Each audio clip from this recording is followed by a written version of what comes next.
रातभरि मोबाइल चलाएर बस्यो अनि बिहान पक्का निन्द्राले छोड्दैन। यसो समय हेऱ्यो 11 बज्न लागिसक्यो रहेछ। ओहो बिहानको खाजा खान अनि बिर्सियो। अब सुतेपछि कहाँबाट खाजा खानु होइन? अनि यसो हेरेको लन्च टाइम नलागेको रहेछ। अनि मैले हतार गरेर ब्रस निकालेँ अनि यसो ब्रस गर्दैतिर लागेँ। पुरो काम पनि छैन, फुर्सद पनि छैन भने जस्तै मेरो जिन्दगीमा लागु भएको छ। रातभरि सुते भयो हुन्थ्यो, तर रातभरि मोबाइल चलाएर बस्यो। के गर्नु र, बिहान बेलुका निन्द्रा त छोडेन। त्यसैले बसक्कै निदाइएछ। त्यही पनि केही छैन, हतार उठेर ब्रस गर्न जाँदैछ। भोक पनि लागेको रहेछ। यसरी नै मेरा दिनहरू बित्दैछन् यो परदेशको ठाउँमा। अनि अहिले यो परदेशमा हालको टेम्परेचर अत्याधिक गर्मी छ। दिउँसो पख बाहिर डुल्नलाई मार्केट जानलाई खासै उपयुक्त छैन, गर्मी धेरै भएको हुनाले। त्यसैले रुममा नै बसिन्छ, सुतिन्छ। मोबाइल पनि कति हेर्नु हो, रातिहरू दिउँसो हेरेर मोबाइल हेर्दै आँखा पनि फाटिसक्यो। अनि मैले यसो हतार गरेर ब्रस गरिसकेँ। अनि यसो मुखसुख धोएर खाना जानु पऱ्यो भन्ने सोच गर्दैछु। साथीहरू पनि खाना गइसकेको रहेछ। म मात्र सुतेछु, असक्कै निदाएछु। कसैजना दाजु आएर उठाइदिनु भयो। अनि हतार गरेर उठ्दैछु। छोरा मान्छे भएर कि अल्छी भएर थाहा छैन, लाख्रो गुन्ठो गरेर कासाको सुन्पुलेर सकियो। हामी छोरा मान्छेलाई रेडी हुनलाई खासै टाइमै नलाग्यो। यसो मुखसुख धोएपछि होइन हेर्नै पऱ्यो। यसो नति भएछ यतिको भए सम्झु। अब खाना लाग्नुपर्छ भनेर ल आयो देखि आयो। बिहान गर्दै नमस्कार गरेछु डाउनले। अनि यसो सेवको म फ्रेस भइसकेको अवस्था छ। अब रुमतिर जान्छु।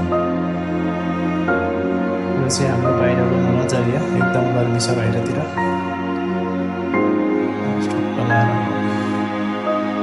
खाना जाने होइन भने जस्तो अहिले सोध्दिनु हुन्छ। अहिले चाहिँ खाना खाइसक्नु अवस्था रहेछ।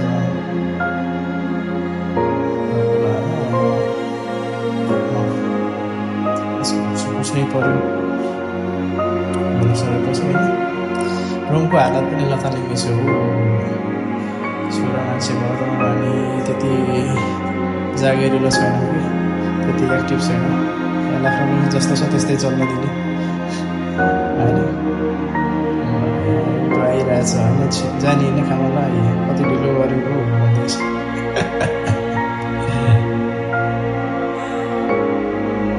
अघि नै रेडी भएर बसेको छ। म त भर्खर उठ्यो नि त, त्यही पनि हतार जाँदैछु। 2 थाल भात खान्छु पो भन्छ देखि।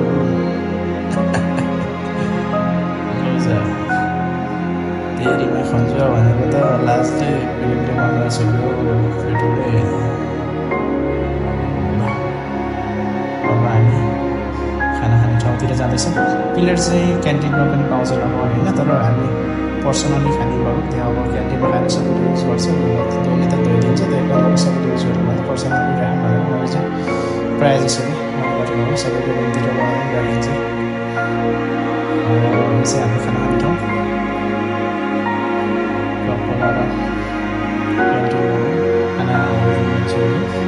खाना तयार यस्तो छ। 2-3 थरी पर्छ खाना भएको छ। एउटा मान्छ एउटा चाहिँ भात खाएँ। मटर भात भनेको सानो रहेछ। त्यो चाहिँ सुगर मान्छेहरू, वरिष्ठ हुने मान्छेले खाने।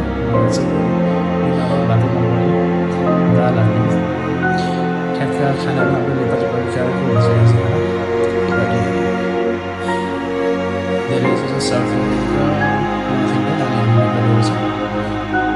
नेपाली एकदम थोरै छन् तर पनि यस साउथ इन्डियन नर्थ इन्डियनबाट नेपालीहरू चाहिँ खाना मिल्छ नि त, एउटा नेपाली डिस्ट्रिक्ट जस्तै हुन्छ। अनि आज खानामा चाहिँ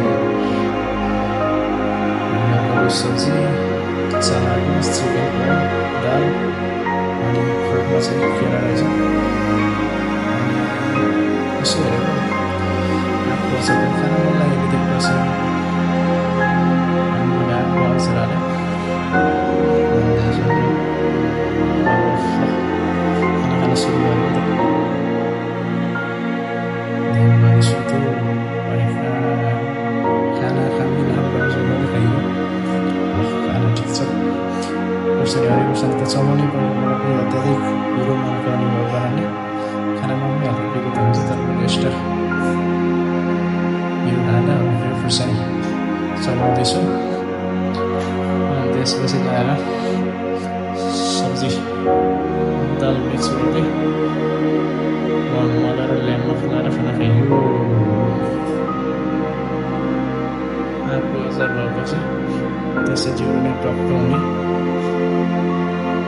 ल साथीहरू, म चाहिँ खाना खान लागेँ। तपाईँहरू पनि खाना खानुहोस् ल्याम्पमा लाएर। अनि हजुरहरू चाहिँ दिन चाहिँ के कसरी पर्दैछ भन्नुहोला भनेर। चाहिँ यसरी डल्ले खुर्सानी गरेर त रैला पकाएर घुमाइ घुमाइदिन्छ त हो। हरियो खुर्सानी, डल्ले खुर्सानी सब है। म चाहिँ अत्याधिक पिरो नै खान्छु, मलाई एकदम पिरो मनपर्छ होइन। अरूहरू चाहिँ के कति खानुहुन्छ पिरो खानु। म चाहिँ अहिले पिरो बढी नै खान्छु है। र मैले खाना खाँदैछु। केही क्षणपछि खाना खाइसकेपछि फेरि कस्तो कस्तो गर्ने जस्तो भयो। यहाँबाट फेरि क्यान्टिनमा गएर फेरि एउटा मिड लेभलको चाहिँ जस खाना खाएँ। गर्मी छ त्यसैले हल्का स्वास्थ्यमा पनि राम्रो होस् भनेर जस खाएर गर्मीलाई चाहिँ सिजन आज पनि यसरी बित्यो।